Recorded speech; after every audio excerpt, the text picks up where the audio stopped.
400 টাকায় 2 ঘন্টার জন্য আপনার বাচ্চাদেরকে নিয়ে আসতে পারেন এই জায়গাতে, যেখানে সারাদিন সে খেলাধুলা করতে পারবে, অনেক বেশি এনজয় করতে পারবে।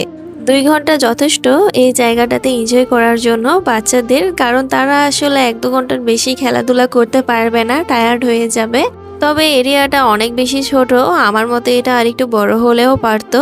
অল্প কিছু রাইড আছে, অল্প একটা জায়গা, অর্থাৎ খুব ছোট একটা জায়গাতে এটা করেছে।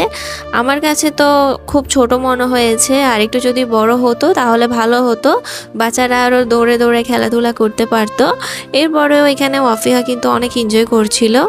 এখানে যে সুপার মার্কেট আছে বাচ্চাদের জন্য, সেখান থেকে সে অনেক সবজি টবজি কেনাকাটা করছিল এবং সেগুলো নাকি সে রান্নাও করবে। তো তার সাথে আমিও এনজয় করছিলাম। তবে আমার কাছে ছোটোবেলা থেকেই এই জায়গাগুলো অনেক বেশি পছন্দ ছিল। আমরা যখন ছোট ছিলাম তখন আব্বা আম্মু প্রায় সময় আমাদেরকে নিয়ে যেত ঘুরতে, এবং বেশিরভাগ সময় শিশু পার্কেও আমরা যেতাম। সেখানে অনেক সুন্দর সুন্দর রাইড থাকতো। বর্তমানে চট্টগ্রামে কোনো রকম শিশু পার্ক নেই বললেই চলে। তবে এই ধরনের ইনডোর গেমিং জোন আছে, অনেকগুলো হয়েছে চট্টগ্রামে।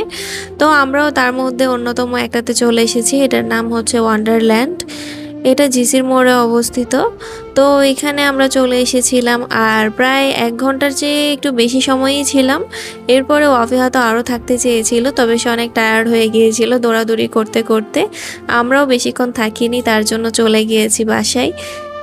আমার তো বসতে বসতে বোর লাগছিল। তবে বড়দের জন্য যদি থাকতো আমিও একটু এনজয় করতে পারতাম। এখানে তো বড়দের জন্য কিছুই নেই। তবে বড়দের জন্য কিন্তু আরও অন্যান্য জায়গাতে আছে। আজ যেহেতু ওয়াফিহার জন্য এখানে চলে এসেছি, এখানে বসে থাকতে হবে যতক্ষণ থাকি। যাই হোক, আশা করছি আমার আজকের এই ভিডিওটি আপনাদের অনেক বেশি ভালো লেগেছে। ভিডিওটি ভালো লাগলে চ্যানেলটি সাবস্ক্রাইব করে দিবেন, যারা ফেসবুক পেজ থেকে দেখছেন ফলো দিয়ে দিবেন। আজকের মতো বিদায় নিচ্ছি, সবাই খুব ভালো থাকবেন। আল্লাহ হাফেজ।